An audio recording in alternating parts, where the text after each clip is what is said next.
ETF index mutual funds నేర్చుకుని stock మార్కెట్లో రాణించాలనుకుంటున్నారా? వెంటనే ఈ నెంబర్కి కాల్ చేయండి. నమస్తే, welcome back to Suman TV. Present మనతో పాటు ఉన్నారు ఎనలిస్ట్ మందరి కృష్ణారెడ్డి గారు. నమస్తే సార్. నమస్తే అమ్మా. సార్, ఓయో రూమ్స్ అంటారు కదా, అంటే ఒకసారి ఎందుకు మాట్లాడుతున్నానంటే ఇప్పుడు ముందు వ్యాలంటైన్స్ డే ఒకటి వస్తుంది. ఈ మధ్య కాలంలో ఓయో రూమ్స్ అనేవి ఒకప్పుడు ఏంటంటే వైఫ్ అండ్ హస్బెండ్ కానీ కొంచెం ఇంట్లో ఇబ్బందిగా ఉంటే కుదరకపోవడం, రిలాక్స్గా మాట్లాడుకోవాలనుకుంటే అలా వెళ్ళేవాళ్ళు. ఇప్పుడు ఆ ఓయో రూమ్స్ అనేది ఎవరు పడితే వాళ్ళు వెళ్ళడము, మైనర్ పిల్లలు లేదు, పెద్దవాళ్ళు లేరు, ఎవరు పడితే వాళ్ళు వెళ్ళడం జరుగుతుంది. అక్కడ లేనిపోయిన కార్యక్రమాలు జరగడము. మరి ఆ మధ్య కాలంలో కొన్ని రూల్స్ కూడా వచ్చాయి, ఓయో రూమ్స్కి పర్మిషన్స్, లైసెన్స్ ఇలా ఉంటుందని చెప్పేసి. మరి ఒక్కసారి మిమ్మల్ని అడిగితే ఓయో రూమ్స్ అనేవి ఎలా మారిపోతున్నాయి నవేడేస్ అంటే? భారతదేశంలోనే కాదు, ప్రపంచం అంతా కూడా ఓయో అనేది ఒక సంస్కృతి పెరిగింది. ఈ ఓయో రూమ్స్ని కంపెనీ ఏదైతే ఉందో దాన్ని ఒక హోటల్లో ఎన్ని రూమ్స్ అనేది వాళ్ళు బుక్ చేసుకుంటారు, లేదా హోటల్ మొత్తం కూడా వాళ్ళు బుక్ చేసుకుంటారు. ఆల్మోస్ట్ ఆల్ 20%, 15%, 50% తక్కువ రేట్లో కూడా ఒకసారి ఇస్తారు వాళ్ళు. అంటే ఇక్కడ సీజన్ను బట్టి, పరిస్థితిని బట్టి వీళ్ళు చెప్తారు, వీళ్ళు ఇచ్చేటువంటి దాన్ని బట్టి వాళ్ళు డిసైడ్ చేస్తారు. సో తక్కువ రేట్లు దొరుకుతాయి కాబట్టి ఓయో రూమ్ను బుక్ చేసుకోవడానికి ఎవరైనా సిద్ధపడతారు. సో ప్రపంచంలో ఏ మూలకు పోయినా ఓయో రూమ్లో దొరుకుతాయి కాబట్టి జనరల్గా ట్రావెలర్స్ ఎవరైతే ఉంటారో వాళ్ళు ఓయో రూమ్కి ప్రిఫరెన్స్ ఇస్తారు. దాంట్లో క్లియర్గా ఆన్లైన్లో అంతా ఇన్ఫర్మేషన్ వస్తుంది, రూమ్ ఎలా ఉంటుంది, దాంట్లో ఫెసిలిటీస్ ఎలా ఉంటాయి, దాని లోపల అలాగే బాత్రూంలో ఫెసిలిటీస్ ఎట్లా ఉంటాయి, ఫొటోస్తో సహా మొత్తం డీటెయిల్స్ అని పెడతారు. దాంట్లో అది చూసుకొని సెలెక్ట్ చేసుకుంటారు. వాళ్ళే డైరెక్ట్గా వచ్చి ఒకవేళ హోటల్కి వెళ్ళి రూమ్ ఎంత కావాలని అడిగితే డబుల్ రేట్ చెప్తారు. వాళ్ళకి ఇచ్చే ఓయో ఇచ్చే రేట్ కన్నా 2 ఎక్కువ, 3 ఎక్కువ ఉంటుంది. అదే ఓయో ద్వారా వెళ్తే వాళ్ళకి సగం రేట్లలో పడుతుంది వాళ్ళకి. ఎందుకంటే ఓయో కంపెనీ తోటి ఇన్ని రూమ్లని వాళ్ళకు అగ్రిమెంట్ ఉంటుంది కాబట్టి ఆ రూమ్లో గురించి ఏదైనా సరే పూర్తిగా వాళ్ళకే ఇక అప్పచెప్పేస్తారు. దాంట్లో వీళ్ళు జోక్యం చేసుకోరు వాళ్ళు. సరే, దీనికి ఏంటి కండిషన్ అంటే ఆధార్ కార్డు ఉండాలి, ఏజ్ ఖచ్చితంగా 18 years పైన ఉండేవాళ్ళు మేజర్ అయినట్టు వాళ్ళే తీసుకోవాలి అని ఇట్లాంటి కొన్ని కండిషన్స్ ఉన్నాయి. అయితే జనరల్గా ఒక కుటుంబ పెద్ద ఎవరైనా వస్తే, లేదా ఒక గ్రూప్ సంబంధించిన ఒక ఐడెంటిటీ పర్సన్ ఎవరో ఒకరికి ఐడి తీసుకొని మిగతా వాళ్ళందరినీ పంపించడం జరుగుతుంది. అందరి ఐడీలు కలెక్ట్ చేయడం అనేది సాధ్యం కాదు. సాధ్యంగా హోటల్స్లో కూడా అట్లా తీసుకో. ఒక ఫ్యామిలీ వస్తే హస్బెండ్తో వైఫ్తో ఎవరితో ఒకటి తీసుకొని, జనరల్గా హస్బెండ్ లేకపోతే వైఫ్ తీసుకొని వాళ్ళు బుక్ చేసేస్తారు. వీటి కూడా ఏం చేస్తారంటే మైనర్స్ పేరు మీద కాకుండా మేజర్స్ పేరు మీదనే బుక్ చేస్తారు. ఆ మేజర్తో పాటుగా వచ్చారు వీళ్ళు అని చెప్పి చూపిస్తారు. ఇప్పుడు ఉన్నటువంటి జనరేషన్ ఎట్లా తయారైందంటే జెన్ జీ అనేది అయితే వచ్చిందో ఈ జనరేషన్లో మైనర్స్ కూడా 10-11 ఏళ్ల వయసు నుంచి మొదలు పెడితే 16 ఏళ్ల వయసులో కూడా ఆడవాళ్ళు మగవాళ్ళు తొందరగా తెలుసుకుంటున్నారు. మంచిని తెలుసుకుంటున్నారా, చెడుని తెలుసుకుంటున్నారా అని పక్కన పెట్టేస్తే తెలుసుకుంటున్నారు. ఆనాడు అభిమన్యుడు ఎవరైతే ఉన్నారో, అభిమన్యుడు తల్లి గర్భంలోంచే మొత్తం పద్మవ్యూహాన్ని ఎలాగాలో ప్రవేశించడం ఎట్లాగా అని తెలుసుకున్నాడని మనకు తెలుసు సంగతి. ఇప్పుడున్నటువంటి తల్లులు కూడా ఏం చేస్తున్నారంటే ఎక్కువగా ఎప్పుడు ఫోన్ లేకపోతే ఉండే అవకాశం లేదు. గర్భిణీ స్త్రీలు కూడా ఎక్కువగా ఫోన్లో ఉపయోగించడం, ఎక్కువ పాటు ఫోన్లో ఉండడం, యూట్యూబో అదో ఇదో టైంపాస్ కావాలనుకుంటే దాంట్లోనే ఎక్కువ వెతకడానికి ప్రయత్నం చేయడం. పిల్లలు పుట్టంగానే ఇంతకుముందు అయితే వాళ్ళని సంకన వేసుకొని గోరుముద్దలు తినిపించుకుంటూ వాళ్ళకి కావాల్సినంత సమయం ఇచ్చేవాడు అమ్మలు. ఇప్పుడు అమ్మలంతా కూడా భార్యాభర్త ఇద్దరు ఉద్యోగం చేయకపోతే ఇల్లు గడిచే పని లేదు. కాబట్టి ఖచ్చితంగా తల్లి ఉద్యోగం చేయాల్సిన పరిస్థితిలో ఎక్కువ భాగం నెట్టబడి ఉంది. ఊళ్ళల్లో అయితే వాళ్ళు పల్లెటూర్లలో ఎక్కువగా కూలి పనికి వెళ్తారు. వాళ్ళు ఏ రకంగా చూసినా కూడా ఆడవాళ్ళు కూడా మగవాళ్ళతో పాటుగా శ్రమిస్తే తప్ప ఆదాయం సంపాదించలేని పరిస్థితి, లేకపోతే కుటుంబాలు గడవలేని పరిస్థితులు ఏర్పడుతున్నాయి. దీనివల్ల ఏమవుతుందంటే పిల్లలు ఎడవంగానే వాళ్ళకి చేతిలో ఫోన్ పెట్టేటువంటి అలవాటు అనేది, మీరు ఏ ఇంటికి వెళ్ళండి 199 ఇళ్లలో కనబడేది దృశ్యం ఇదే. వాడు పుట్టినప్పటి నుంచి ఏడ్చాడా ఫోన్ ఇచ్చేస్తారు. దాంట్లో ఏదో ఒక బొమ్మ పెట్టి యూట్యూబ్లోనో అదో ఇందులో ఏదో పెట్టేసేసి వాడికి ఇస్తే వాడు ఏదో చూస్తూ ఉంటాడు. మెల్లమెల్లగా వాడు కూడా కొట్టడం నేర్చుకుంటాడు. వాడు ఏం కొడుతున్నాడో, వాడు ఏం చూస్తున్నాడో వీళ్ళకి సంబంధం లేదు. వాడు ఏడవకుండా ఉంటే చాలు, వాడు అల్లరి చేయకుండా ఉంటే చాలు, వాడు ఏమన్నా చూసుకొని వాడు ఏమన్నా చేసుకొని. ప్రతి దాంట్లో ఇంటర్నెట్ ఉంది. పొరపాటున ఏదైనా ఒకటి తగలదాని చోటు తగిలితే, కనబడని బొమ్మను కనబడితే ఏమైపోతాడు వాడు అనేటువంటి దృష్టి కూడా లేదు.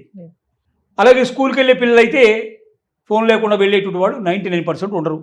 అవసరమైతే తల్లిదండ్రుల మీద పోరాటం చేసి, గొడవ చేసి, గందరగోళం చేసి తీసుకెళ్తారు. కొన్ని స్కూల్స్లో అయితే ఏంటంటే ఫోన్లు కంపల్సరీగా ముందరే డిపాజిట్ చేసి వెళ్ళాలి, వెళ్ళేటప్పుడు తీసుకెళ్ళాలి.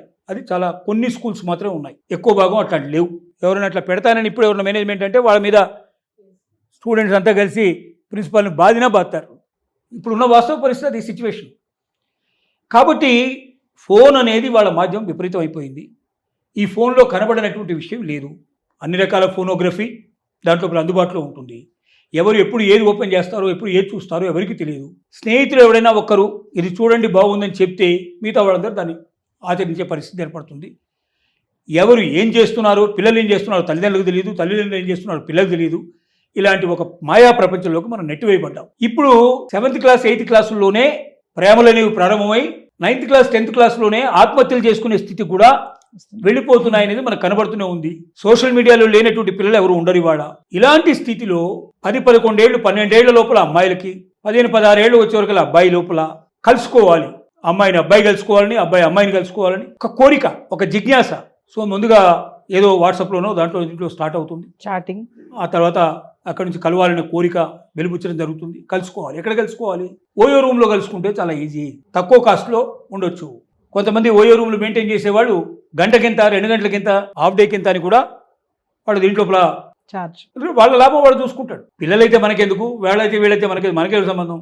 వాడు ఏం చేసుకుంటే మనకేంది, మనకు కావాల్సింది మన రూమ్ మనకు ఇచ్చామా లేదా, మన డబ్బులు మనకు వచ్చేయలేదా. ఇంకా కొంతమంది దాంట్లో రహస్యంగా ఏదో కెమెరాలు పెట్టేసి ఇట్లాంటి వాళ్ళకి తీసేసి వాటిని కూడా అమ్ముకునేటువంటి అవకాశం, బ్లాక్మెయిల్ చేసుకునే అవకాశాలు కూడా వాళ్ళకి దొరుకుతాయి. ఇది భరించలేక కొంతమంది ఆత్మహత్యలు చేసుకునే పరిస్థితులు కూడా ఉంటాయి.